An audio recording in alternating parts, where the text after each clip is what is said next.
بسم اللہ الرحمن الرحیم وَلَقَدْ يَسَّرْنَا الْقُرْآنَ لِلذِّكْرِ فَهَلْ مِن مُّدَّكِرٍ۔ بسم اللہ الرحمن الرحیم نحمدہ ونصلی علی رسولہ الکریم رب یسر ولا تعسر وتمم بالخیر وبک نستعین یا فتاح۔ معزز ناظرین و سامعین، السلام علیکم ورحمۃ اللہ وبرکاتہ۔ الحمدللہ اپنے اس بنیادی عربی گرامر کورس کے دوسرے حصے میں ہم جملہ اسمیہ کی تفصیل پڑھ رہے ہیں۔ گزشتہ 3 اسباق میں ہم نے جملہ اسمیہ کی کچھ بیسک قواعد پڑھے، پھر دیکھا کہ جملہ اسمیہ میں ضمائر اور اسماء اشارہ کیسے استعمال ہو سکتے ہیں، مرکبات کیسے استعمال ہو سکتے ہیں، اور گزشتہ سبق میں ہم نے یہ پڑھا کہ جملہ اسمیہ میں ہم تاکید کا مفہوم کیسے پیدا کریں انا اور لام کا استعمال کر کے۔ آج ہم انشاءاللہ تھوڑا سا اور آگے بڑھیں گے کہ انا کی طرز کے کچھ اور حروف ہیں، ان کو ہم پڑھیں گے کہ جب وہ ہم استعمال کرتے ہیں تو وہ انا کی طرح ہی عمل کرتے ہیں، گویا جو مبتدا ہے وہ اس کو حالت نصب میں لے جاتے ہیں۔ تو آج ہم انشاءاللہ ان کے بارے میں تفصیل سے پڑھیں گے۔ ان کو ہم نام دیں گے انا اور اس کی بہنیں، انا و اخواتھا۔ تو اس سے پہلے کہ میں سبق کی طرف بڑھوں تو جیسے گزشتہ اسباق میں ہم نے یہ کیا کہ تھوڑی سی ریویژن کر لیتے ہیں۔ جملہ اسمیہ ایسے جملے کو کہتے ہیں جس کا آغاز اسم سے ہو یا پہلا جزو اسم ہو۔ اس کے 2 حصے، مبتدا خبر۔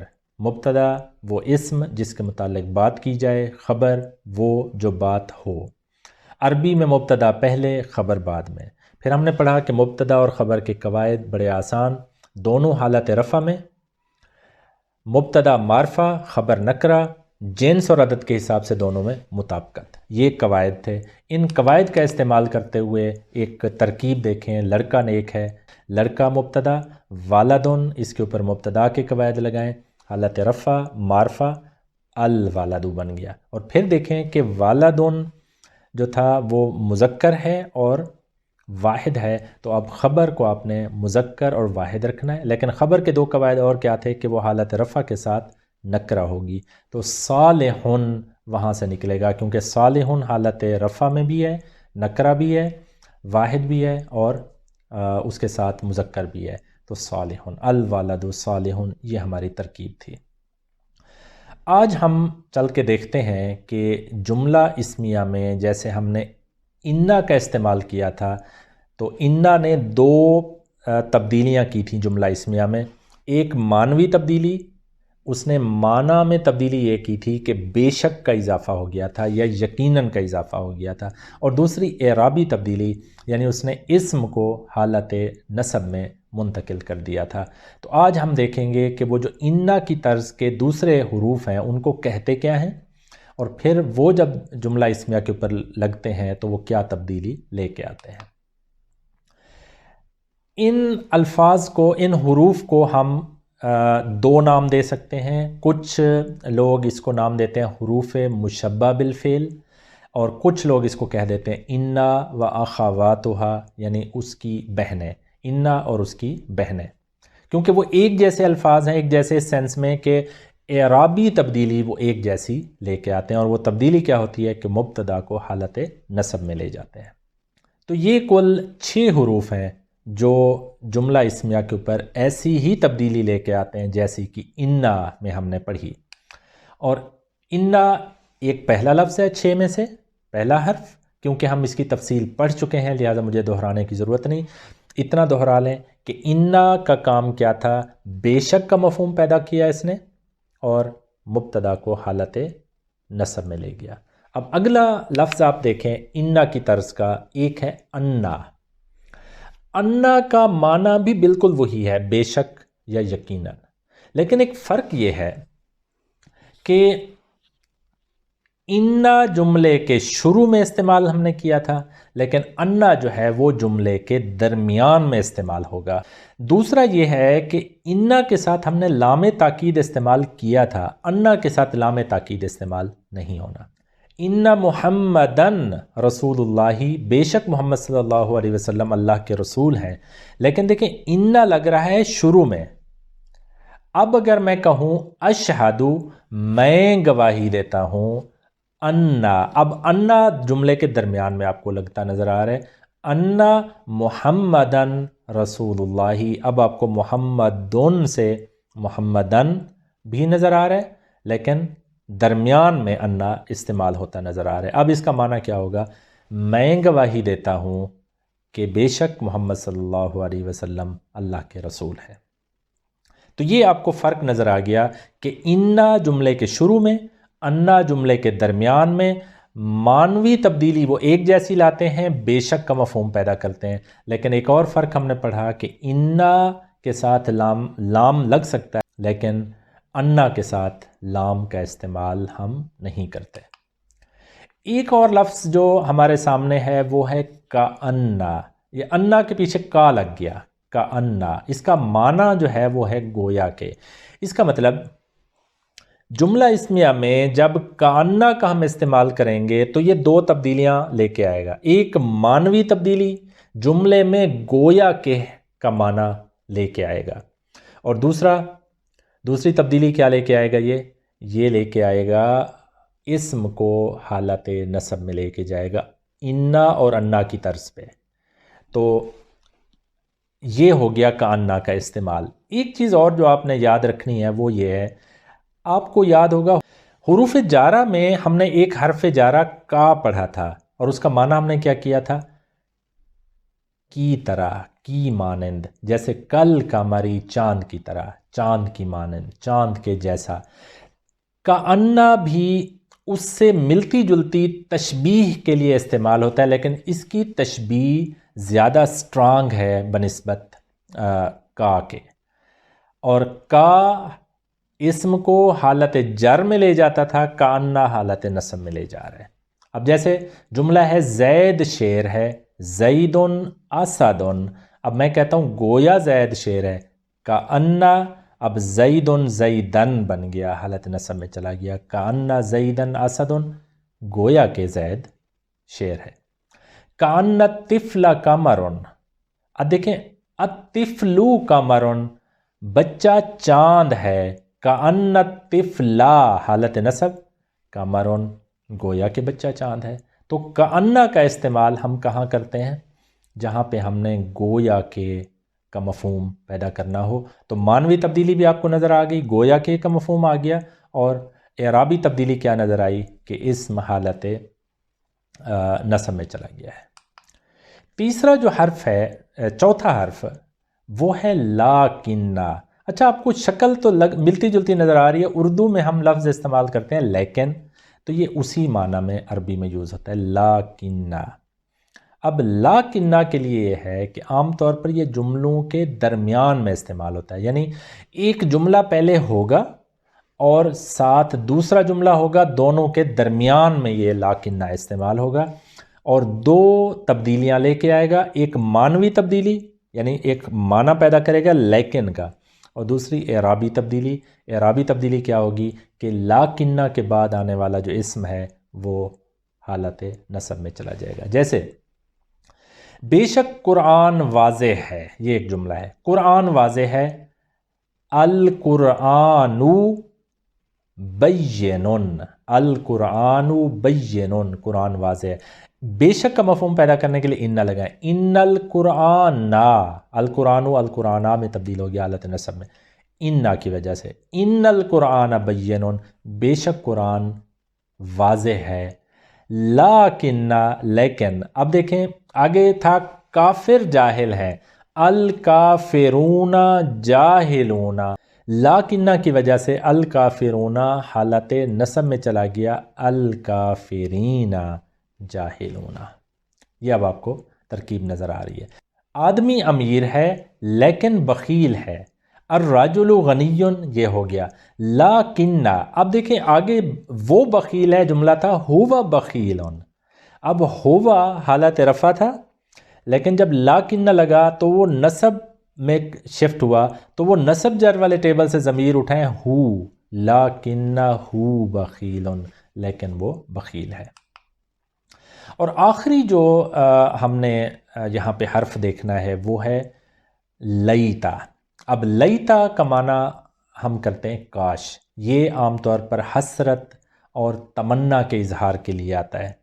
جیسے جملہ ہے الاسلام غالب، اسلام غالب ہے، الاسلام غالب۔ آپ کہنا یہ چاہتے ہیں کاش اسلام غالب ہو، حسرت یا تمنا کا اظہار ہے، تو آپ یہاں پہ لیتا لگائیں تو خود بخود جو اسم ہے وہ حالت نصب میں چلا جائے گا۔ لیت الاسلام ما غالب، کاش اسلام غالب ہو۔ کاش صحت دائمی ہوتی، جملہ تھا صحت دائمی ہے، الصحت دائمتن، لیتا لگائیں الصحت الصحتا میں تبدیل ہو گیا، لیت الصحت دائمتن، صحت دائمی، کاش صحت دائمی ہوتی۔ اور آخری جو حرف ہے وہ ہے لعل، اس کا معنی ہوتا ہے شاید، تاکہ۔ یہ امید اور توقع کے معنی میں بعض اوقات اندیشے کا اظہار کرنے کے لیے بھی استعمال ہوتا ہے۔ ایک جیسے مثال ہے شاید زید سچا ہو، پہلے جملہ دیکھیں زید سچا ہے، زید صادقن، لعل لگائیں لعل زیدن صادقن، شاید زید سچا ہو۔ امید ہے تم خیریت سے ہوگے، اب یہاں دیکھیں امید کا اظہار، توقع کا اظہار۔ پہلے دیکھیں تم خیریت سے ہو، پہلے لفظ تھا انت بخیرن، بی خیرن، با حرف جارہ ہے، خیرن کو اس نے خیرن میں تبدیل کر دیا، بی خیرن خیریت کے ساتھ، خیریت سے، انتا تم خیریت سے ہو، لعل لگا، انتا حالت رفع والے ٹیبل سے تھا ضمیر، اب حالت نصب والے ٹیبل سے جا کے اٹھائیں ریلیونٹ تو کا، لعل کا بخیرن، امید ہے تم خیریت سے ہو۔ ایک چیز اور جو آپ کے سامنے میں رکھنا چاہتا ہوں وہ یہ ہے کہ یہ جو حروف ہیں ہم نے پڑھے، انا، انا، کانا، لاکنہ، لیتا، لعل، یہ مختلف حروف، ان کا کام کیا تھا کہ جب یہ جملہ اسمیہ پہ لگیں گے ان کے بعد آنے والا اسم حالت نصب میں جائے گا، لیکن اگر ان حروف کے فوراً بعد ہم ما زائدہ لگا دیں، یعنی اضافی ما لگا دیں، میم الف ما، تو وہ ان حروف کا جو عمل ہوتا ہے، یعنی وہ حالت نصب میں لے جانے والا عمل، وہ ان عمل کو روک دیتا ہے، یعنی وہ نصب میں نہیں جانے والے وہ اسم۔ عام طور پر یہ ما ان حروف کے ساتھ لکھا جاتا ہے، جیسے انا اور انا سے انما یا انما۔ دوسرا کیا تھا کانما، لاکنما، لعلما، لیتما، یہ مختلف شکلیں اس کی ہو سکتی ہیں اکٹھے استعمال ہونے کی، لیکن ان کا کام کیا ہوگا، جب ما زائدہ لگے گا تو یہ حروف کا جو اپنا آپریشن تھا، آپریشن کیا تھا کہ وہ اگلے اسم کو حالت نصب میں لے جا رہے تھے، وہ عمل ان کا رک جائے گا۔ انما الاعمال بالنیات، اب دیکھیں ان اگر ہوتا ما نہ ہوتا تو ان الاعمال بنتا، اب انما ہے تو الاعمال حالت نصب میں نہیں گیا، حالت رفع میں رہا ہے، انما الاعمال بالنیات، بے شک اعمال کا دار و مدار نیت پر ہے، یہ نیتوں پر ہے۔ انما المؤمنون اخوۃ، اب دیکھیں اگر ما نہ لگتا تو یہ لفظ ہوتا ان المؤمنین اخوۃ، حالت نصب میں ہوتا، یہاں پہ کیا ہے انما المؤمنون اخوہ، بے شک مومن، تمام مومن بھائی ہیں۔ انما نحن مصلحون، اب دیکھیں نحن مصلحون، ہم اصلاح کرنے والے ہیں، انا ما لگا تو نحنو اپنی اسی حالت میں موجود ہے، اگر ما نہ لگتا تو یہ نحنو حالت رفع والی ضمیر ہے، دوسرے ٹیبل سے ہم اٹھاتے نا تو لفظ بنتا انا نا مصلحون، لیکن ما کی وجہ سے وہ آپریشن رک گیا تو جملہ سیدھا سادہ ہے انما نحن مصلحون، بے شک ہم اصلاح کرنے والے ہیں۔ ایک چیز اور جو میں آپ کے سامنے رکھنا چاہ رہا ہوں وہ یہ ہے کہ جملہ اسمیہ میں تخصیص کا مفہوم پیدا کرنا ہو یا حصر کا مفہوم، حصر کا مفہوم سے مراد جملے میں ہی کا مفہوم پیدا کرنا، تو اس کے لیے ہم کیا کرتے ہیں؟ دیکھیں جملے میں دو اجزاء ہم نے پڑھے، مبتدا اور خبر۔ مبتدا اور خبر کے درمیان ایک حالت رفع والی ضمیر ہم لے کے آتے ہیں جو مبتدا کے مطابق ہوتی ہے۔ حالت رفع والی ضمیر سے مراد حالت رفع والا ٹیبل، کون سا صیغہ اٹھانا ہے؟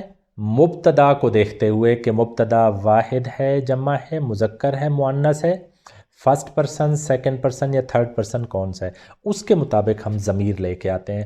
اور دوسری تبدیلی ہم یہ کرتے ہیں کہ خبر کو معرفہ بناتے ہیں۔ خبر عام طور پر ہم نے کیا پڑھی ہے؟ نکرہ، یہاں پہ خبر معرفہ ہو جائے گی تو جملے میں تخصیص یا حصر کا مفہوم پیدا ہو جائے گا۔ جیسے دیکھیں جملہ ہے اللہ غفورن، اللہ بخشنے والا ہے۔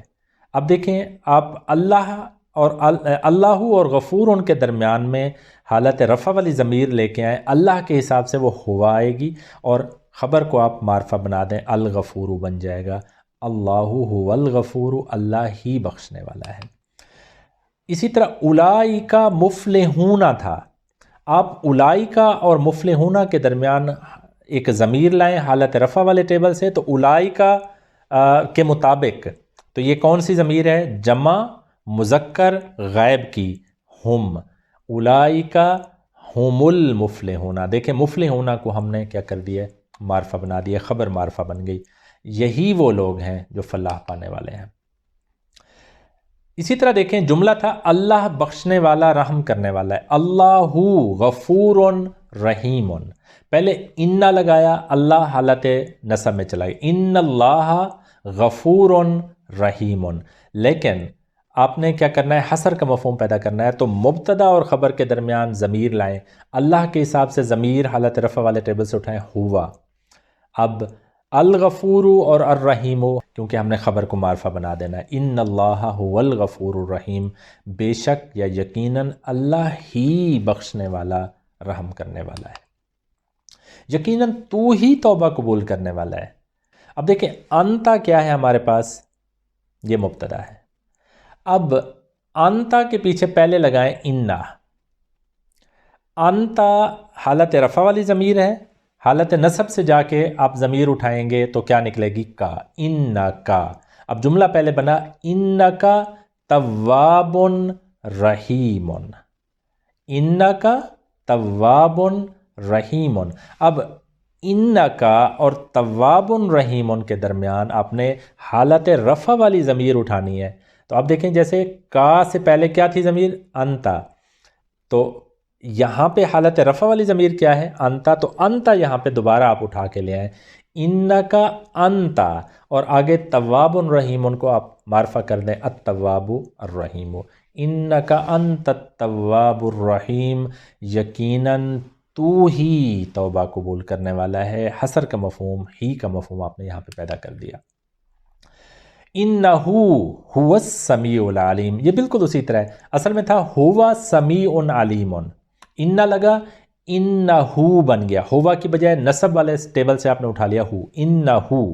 اب آپ نے حصر پیدا کرنا ہے، حصر کا مفہوم، تو درمیان میں دیکھیں آپ نے السمیع العلیم اور انہو کے درمیان حالت رفع والی ضمیر لانی ہے، وہ ہوا ہے، ہوا یہاں لے آئیں، السمیع بن گیا، العلیم بن گیا، معرفہ بن گئے، انہو هو السمیع العلیم، یقیناً وہ ہی سننے والا، جاننے والا ہے، یقیناً وہ ہی بے وقوف ہے۔ پہلے دیکھیں ہم سفہاء، یہاں تک تو آ گئی۔ اب انہم اور سفہاء کے درمیان حالت رفع والی ضمیر دوبارہ آپ اٹھائیں ہم، اور سفہاء کیا بن گیا؟ السفہاء، انہم ہم السفہاء، یقیناً وہ ہی بے وقوف ہے۔ یہ تھا ہمارا آج کا سبق۔ آپ قرآن مجید کی تلاوت کرتے ہوئے اس طرح کی مثالیں ڈھونڈیں جس میں آپ کو جملہ اسمیہ نظر آئے، جملہ اسمیہ میں مبتدا اور خبر کے درمیان اس طرح کا آپ کو حالت رفع والی ضمیر استعمال ہوتی نظر آئے، یا انا، انا، کانا، لیتا، لعلا، یہ جو ہم نے مختلف حروف پڑھے ہیں ان کا استعمال نظر آئے، تو یہ خاص طور پر آپ نوٹ کریں۔ آپ سے ملاقات ہوگی انشاءاللہ اگلے لیکچر میں۔ سبحان ربک رب العزت عما یصفون وسلام علی المرسلین والحمد للہ رب العالمین۔ السلام علیکم ورحمۃ اللہ وبرکاتہ۔